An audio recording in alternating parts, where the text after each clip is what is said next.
Assalamualaikum warahmatullahi wabarakatuh. Selamat sore, salam sejahtera untuk kita semua.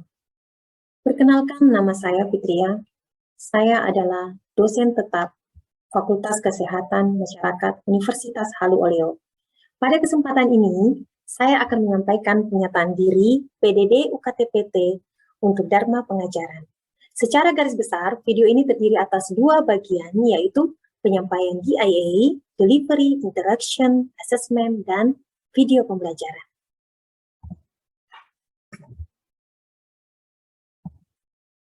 DIA yang akan saya bawakan pada kesempatan ini adalah DIA, Delivery, Interaction, Assessment pada mata kuliah Gizi Daur Hidup. DIA yang saya susun berdasarkan RPS yang telah saya buat, berikut adalah RPS-nya. Seperti ini RPS-nya telah saya buat. Kemudian identitas mata kuliah.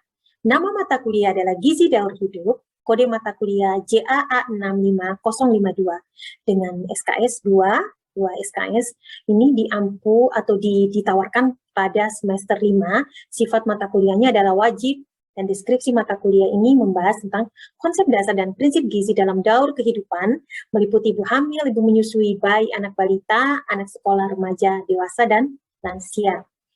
Capaian pembelajaran lulusan atau CPL program studi yang dibebankan pada mata kuliah ini adalah meliputi 4 aspek sesuai dengan standar nasional dikti, yaitu yang pertama adalah sikap, mengintegrasikan nilai norma, dan etika akademik, menunjukkan sikap bertanggung jawab atas pekerjaan di bidang keahliannya secara mandiri. Yang kedua, keterampilan umum.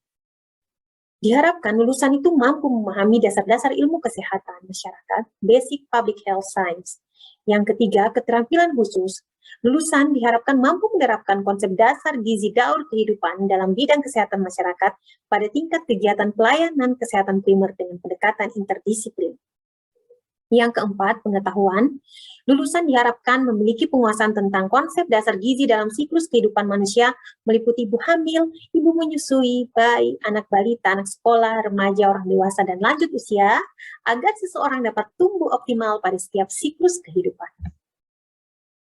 Untuk mencapai CPL itu, maka saya menyusun outcome pembelajaran atau CPMK, di mana diharapkan mahasiswa itu mampu menjelaskan konsep dasar dan prinsip gizi daur kehidupan, menguraikan angka kecukupan gizi untuk seluruh daur kehidupan, menjelaskan fisiologi masa kehamilan dan prinsip gizi pada masa kehamilan, menjelaskan ASI eksklusif dan faktor yang mempengaruhi produksi ASI, menjelaskan makanan pendamping ASI, kemudian menjelaskan keadaan fisiologi ibu menyusui dan prinsip gizi pada masa ibu menyusui, menjelaskan tumbuh kembang bayi dan prinsip gizi pada bayi, menjelaskan tumbuh kembang dan prinsip gizi pada anak balita, menjelaskan tumbuh kembang anak sekolah dan prinsip gizi anak sekolah, menjelaskan tumbuh kembang remaja dan prinsip gizi pada masa remaja, menjelaskan fisiologi metabolisme dewasa dan prinsip gizi pada masa dewasa, serta menjelaskan fisiologi metabolisme lansia dan prinsip gizi pada masa lansia. Sistem pembelajaran pada mata kuliah Gizi Daur Hidup ini adalah mata kuliah yang diampu oleh 2 orang dosen, di mana jumlah pertemuan ada 16 kali pertemuan, dengan tatap muka sebanyak 14 kali pertemuan, dengan secara daring atau luring. Tetapi pada masa ini kami lebih banyak daring, karena sesuai dengan kondisi saat ini adalah situasi pandemi COVID, ya, jadi kami lebih banyak daring. Kemudian ujian UTS dan UAS itu dilakukan 2 kali pertemuan. Ujian tengah semester UTS dilakukan pada pertemuan yang ke-8, ujian akhir semester UAS dilakukan pada pertemuan yang ke-16. Adapun metode pembelajaran yang saya pakai pada mata kuliah Gizi Daur Hidup ini adalah ceramah dengan memaparkan materi menggunakan media PPT atau PowerPoint atau buku referensi. Kebetulan buku referensi ini saya juga sudah membuat 1 buku ajar mengenai mata kuliah Gizi Daur Hidup, dan sudah bisa dipakai sebagai buku referensi untuk mata kuliah Gizi Daur Hidup tahun ini di program Kesehatan Masyarakat, program studi Kesehatan Masyarakat, Fakultas Kesehatan Masyarakat. Kemudian discovery, mahasiswa diberikan topik materi untuk dipelajari sebagai bahan awal pembelajaran. Kemudian ada brainstorming. Mahasiswa itu nanti menyampaikan hasil yang sudah dipelajari dari discovery tadi. Kemudian ada small group discussion. Jadi ada small group discussion di mana mahasiswa ini akan mendiskusikan permasalahan dari materi yang telah diberikan oleh dosen. Dari sinilah yang terlihat antara interaksi antara mahasiswa dan dosen itu bisa lebih meningkat atau bisa lebih baik lagi. Kemudian materi pembelajaran, pertemuan yang pertama dengan sub CPMK, mahasiswa mampu menjelaskan tentang konsep dasar dan prinsip gizi daur kehidupan, di mana materi perkuliahan mengenai konsep dasar dan prinsip gizi daur kehidupan. Yang pertama adalah pengertian gizi dalam daur kehidupan, kemudian kita akan membahas karakteristik tumbuh kembang, tata tumbuh kembang, kemudian peranan gizi untuk setiap fase kehidupan.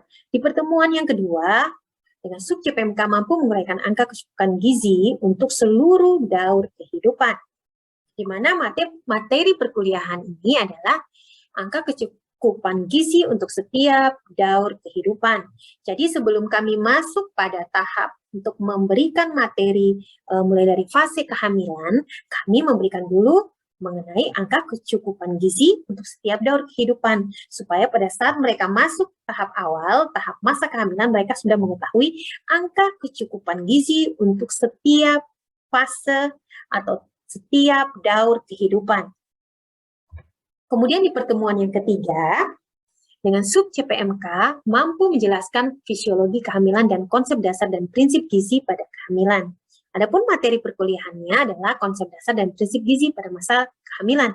Kami juga membagi beberapa item atau pokok bahasan yang akan dibahas pada materi ini adalah fisiologi kehamilan, status gizi ibu hamil, pengaruh status gizi terhadap proses kehamilan, kebutuhan energi dan zat gizi ibu hamil, masalah gizi pada ibu hamil, syarat menu ibu hamil, pengaturan makan ibu selama hamil, pemantauan status gizi ibu hamil.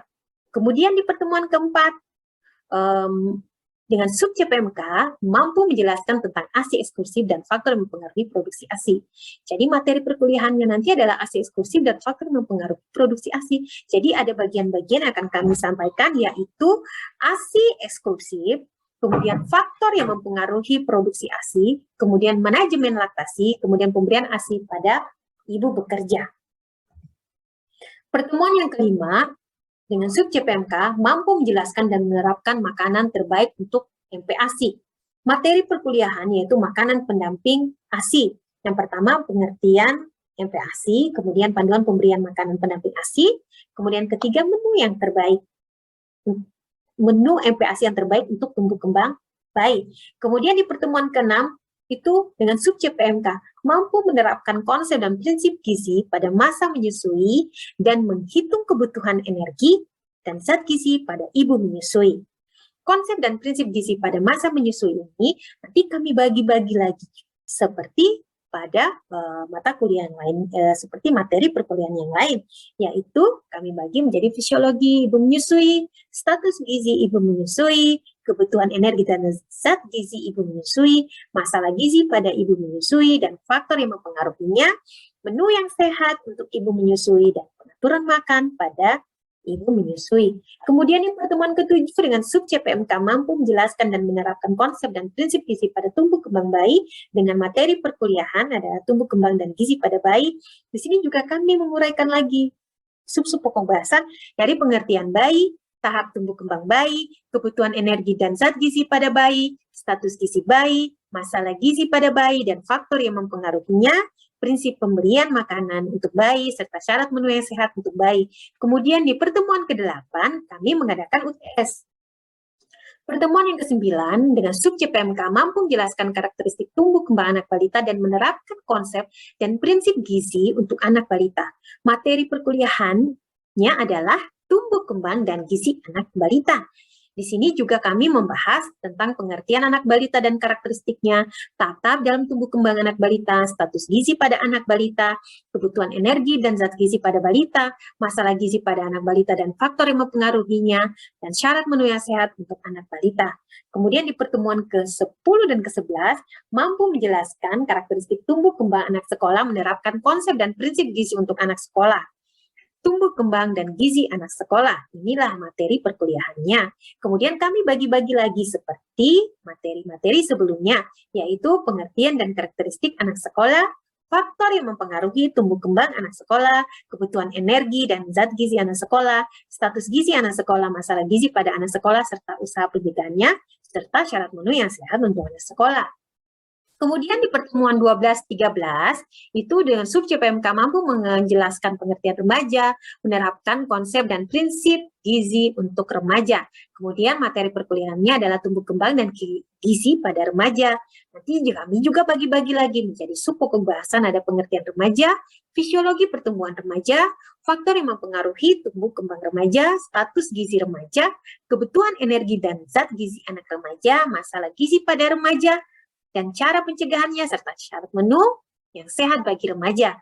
Kemudian di pertemuan ke-14 dengan sub CPMK mampu menjelaskan tentang fisiologi masa dewasa dan menerapkan konsep dasar dan prinsip gizi pada masa dewasa.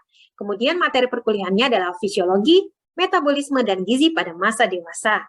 Ya, kami bagi-bagi lagi menjadi pengertian masa dewasa, fisiologi metabolisme masa dewasa, pengelompokan masa dewasa, kebutuhan energi dan zat gizi pada masa dewasa, status gizi pada orang dewasa, kemudian masalah gizi pada orang dewasa dan cara pencegahannya.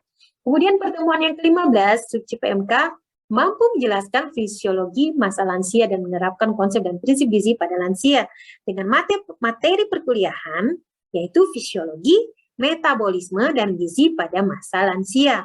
Nah, kami bagi-bagi lagi. Jadi pengertian lanjut usia, teori proses menua, fisiologi metabolisme masa lansia, pengelompokan masa lansia, kebutuhan energi dan zat gizi lansia, status gizi lansia, masalah gizi pada lansia, dan cara pencegahannya, serta menu yang sehat bagi lansia. Kemudian di pertemuan ke-16, kami mengadakan UAS, ujian akhir semester. Kira itu dari 16 kali pertemuan itu sudah bisa terlihat bahwa dari awal sampai akhir itu kami ajarkan beruntun sesuai dengan RPS yang telah kami buat. Adapun sistem penilaian pada mata kuliah gizi daur hidup ini adalah indikator penilaian diskusi, tanya jawab, dan kuis 10%, tugasnya juga 10%, UTS-nya 35%, UAS-nya 35%, dan presensinya 10%. Jadi sistem penilaian ini seperti ini. Kemudian jadi diharapkan mahasiswa itu mampu mengikuti sesuai dengan apa yang telah kami berikan dan adanya dengan kontrak pembelajaran yang sudah ada kami berikan sebelumnya. Nah, saya kira itu saja penyampaian mengenai DIA, Delivery, Interaction, and Assessment pada mata kuliah gizi daur hidup. Saya kira untuk saat ini terima kasih banyak. Lebih dan kurangnya mohon dimaafkan. Wabillahi taufiq wal hidayah. Wassalamualaikum warahmatullahi wabarakatuh. Berikutnya adalah cuplikan video pembelajaran yang diambil dari Real Classroom menggunakan Zoom Meeting. Assalamualaikum warahmatullahi wabarakatuh. Waalaikumsalam warahmatullahi wabarakatuh. Ya, hari ini kita akan belajar mengenai gizi daur hidup. Pada hari ini kita akan memasuki pertemuan yang sebenarnya sudah pertemuan yang ke-10 sebenarnya ya, karena kita sudah selesai selesai ujian tengah semester, kemudian kita masuk lagi di gizi daur hidup untuk pembahasan tumbuh kembang dan gizi pada anak sekolah. Yang lalu kita sudah belajar, yang lalu kita sudah membahas tentang apa? Ada yang bisa? Yang lalu kita membahas tentang apa? Lupa? Minggu lalu kita sudah iya, membahas tentang apa? Tentang masalah gizi pada balita. Gizi pada balita. Oke. Ya, kita sudah membahas tentang gizi pada balita, ya, tumbuh kembang dan gizi pada anak balita. Sekarang kita akan membahas tentang tumbuh kembang dan gizi pada anak sekolah. Sebelum saya memasuki lebih jauh tentang tumbuh kembang dan gizi pada anak sekolah, saya ingin bertanya siapa yang bisa Siapa yang bisa menjelaskan atau siapa yang bisa menjelaskan tentang apa itu pengertian dari anak balita? Ada yang tahu?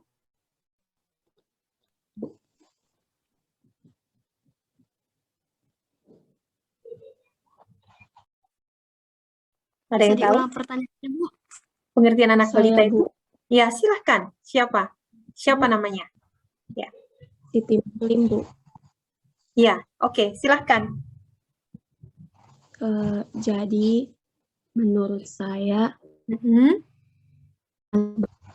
seorang bayi yang berusia di bawah 5 tahun.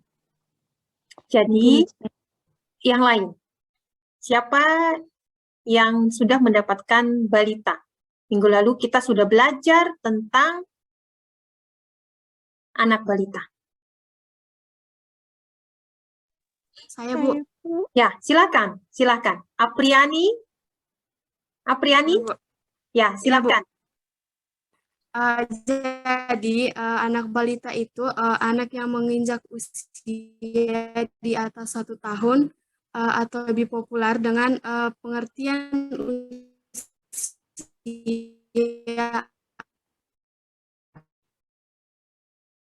Ya, bagaimana Apriani? Ada gangguan? Apriani?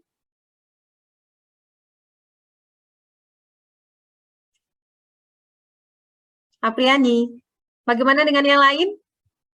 Siti Marlim?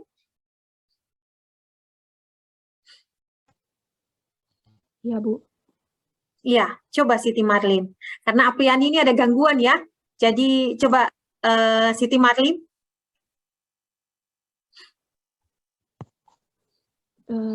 Jadi balita itu adalah suatu periode usia bayi dengan rentang usia 2-5 tahun, Bu. Ada lagi yang lain?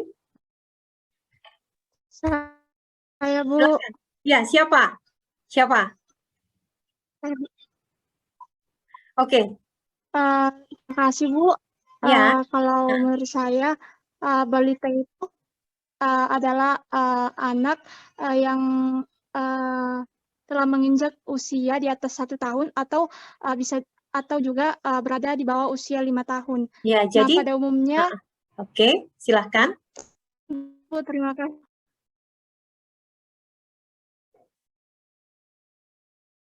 Ada lagi? Satu lagi. Saya, Bu. Ya, silahkan. Ya, Ismayani. Oh iya, terima kasih atas waktunya. Terima kasih atas sarannya. Jadi tadi sudah dijelaskan kepada teman-teman bahwa balita yaitu anak usia 2-5 tahun. Kemudian balita bisa diartikan sebagai bayi yang dimana pertumbuhannya itu sangat pesat.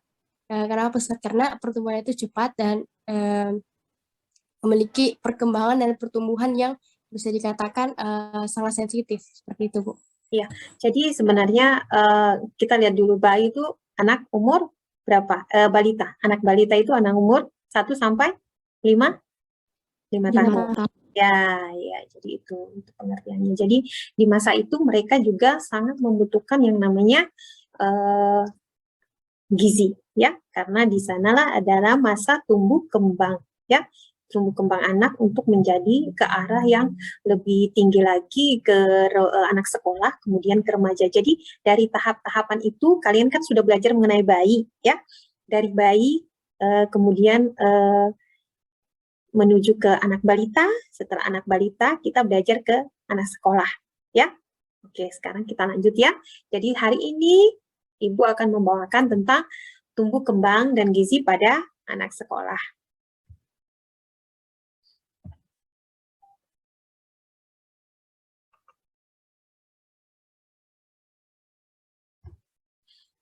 Yang kita pelajari hari ini yaitu tentang pengertian dan karakteristik anak sekolah, kemudian faktor yang mempengaruhi tumbuh kembang anak sekolah, kemudian bagaimana kebutuhan energi dan zat gizi anak sekolah itu sendiri, kemudian status gizi anak sekolah, masalah yang biasa dihadapi atau masalah gizi pada anak sekolah serta cara pencegahannya bagaimana, kemudian syarat atau menu-menu yang sehat untuk anak sekolah, ya. Jadi pengertian anak sekolah kita mulai dari WHO dulu, World Health Organization, yang menyatakan bahwa anak sekolah itu adalah golongan anak yang berusia berapa? 6 sampai 12 tahun, ya, yang merupakan tahap perkembangan anak yang melibatkan aspek sekolah di dalam kehidupannya. Kemudian ada pengertian anak sekolah menurut Permenkes nomor 22 tahun 2016 yang menyatakan bahwa anak sekolah adalah anak yang berusia 6 sampai 12 tahun yang masih duduk di sekolah dasar, ya, atau di madrasah ibtidaiyah dari kelas 1 sampai kelas 6 dengan perkembangan sesuai usianya. Jadi itu anak usia sekolah, dinyatakan seperti itu, ya. Mulai dari kelas 1 sampai kelas 6, ya, itu dia anak sekolah. Karbohidratnya, ada proteinnya, ada lemaknya, kemudian ada vitamin dan mineral di dalamnya, ya. Ya, oke, sekira itu.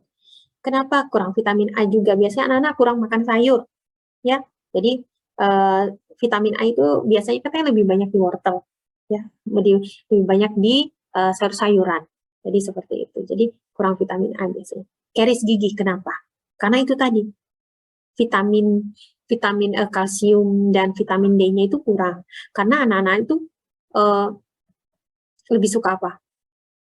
Mereka lebih suka jajan, makan juga di jalan, lebih suka makan yang manis-manis atau apa, itu bisa menyebabkan karies gigi bagi anak-anak, ya. Kemudian alergi, karena suka pilih-pilih makanan instan, makanan ini, saya mau makan yang ini, yang pakai produk-produk yang instan itu, jadi biasanya dia alergi, karena kita tidak tahu di dalamnya ternyata sudah ada mengandung zat-zat yang mungkin membuat alergi bagi anak sekolah tersebut. Bagaimana pencegahan masalah gizi pada anak usia sekolah ini perlu dilakukan, ya, supaya anak itu dia tetap sehat. Cobalah untuk makan makanan yang baik dengan menu gizi seimbang. Biasanya kalau anak sekolah, siapkanlah makanan ketika dia pergi sekolah, ada makanan yang dia bawa. Kalau tidak sempat dia makan di rumah, dia bawa di sekolah untuk makan, ataukah dia sarapan dulu di rumah, ya makan makanan yang sudah diberikan tadi, menu-menunya yang bagaimana, ya, tidak perlu mahal, yang penting lengkap, ada proteinnya, ada karbohidratnya, ada protein, ya, ada vitamin dan mineralnya. Kemudian apalagi, itu bisa itu mencegah masalah gizi pada anak. Kemudian upaya pencegahan timbulnya masalah gizi tersebut itu juga harus memperhatikan bahwa perilaku hidup bersih. Jangan kita makan yang bagus tetapi perilaku hidup bersih kita kurang. Kotor-kotor saja di sana, kuku kita kelihatan banyak ininya, ya. Perilaku hidup bersih, tidak. Mencuci tangan juga tidak ketika kita makan, ya. Aktivitasnya juga kita terlalu berlebihan, itu juga bisa menyebabkan itu untuk tidak kesesuaian antara gizi yang masuk umpamanya dengan aktivitas kita. Anak-anak kan itu aktivitasnya banyak, jadi gizinya juga harus diperhatikan. Kalau tidak sesuai, maka di mana mau diambilkan? Jadi akan ada kekurangan atau defisiensi gizi, ya, di salah satu vitamin atau di salah satu zat gizi tersebut. Jadi itu.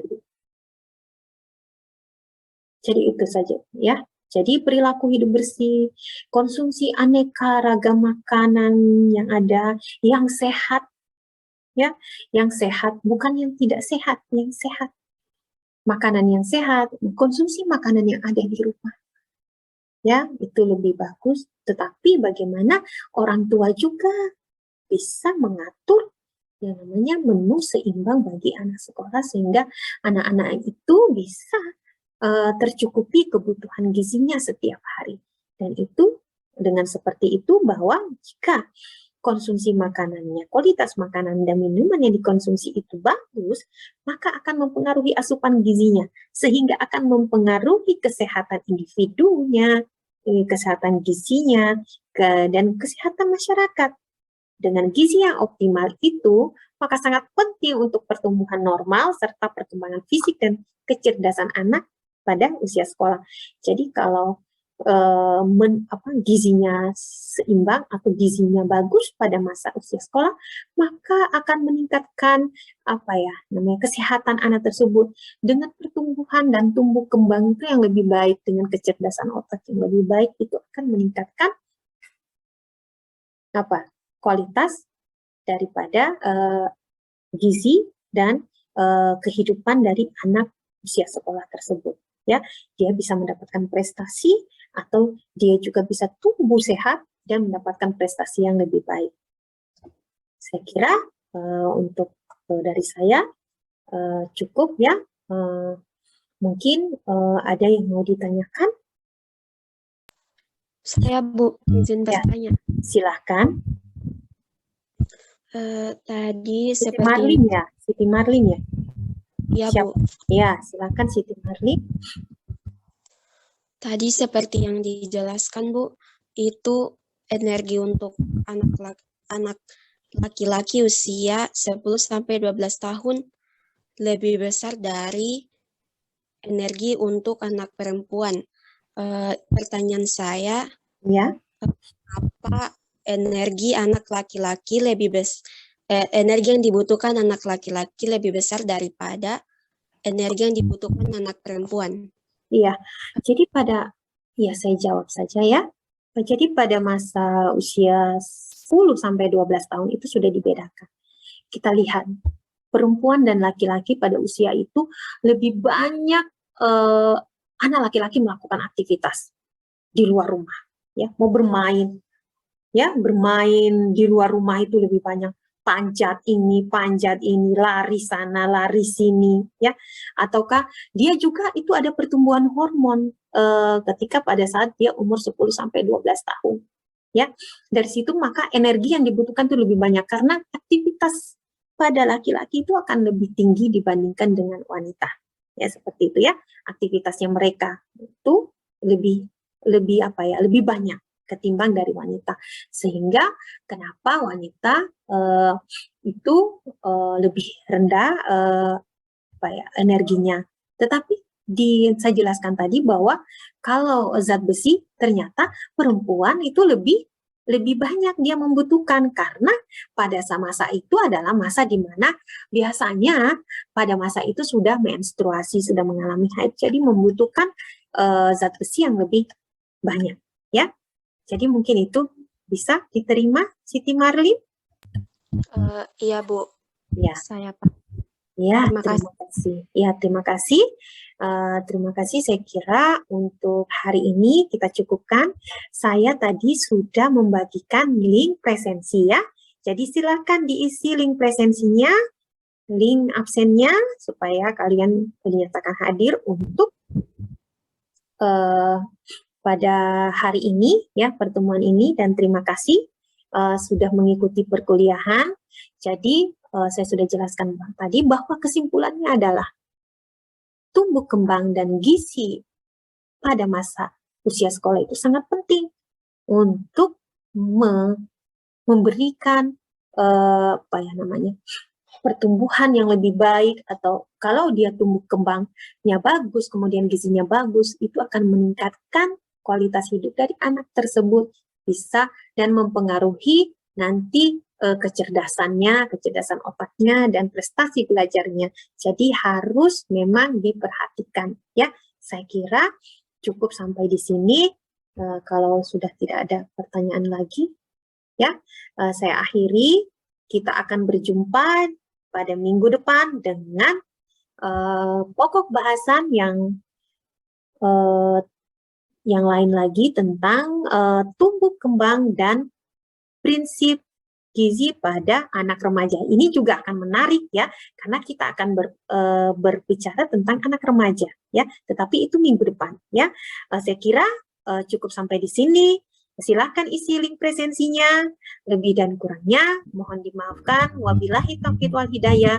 Wassalamualaikum warahmatullahi wabarakatuh.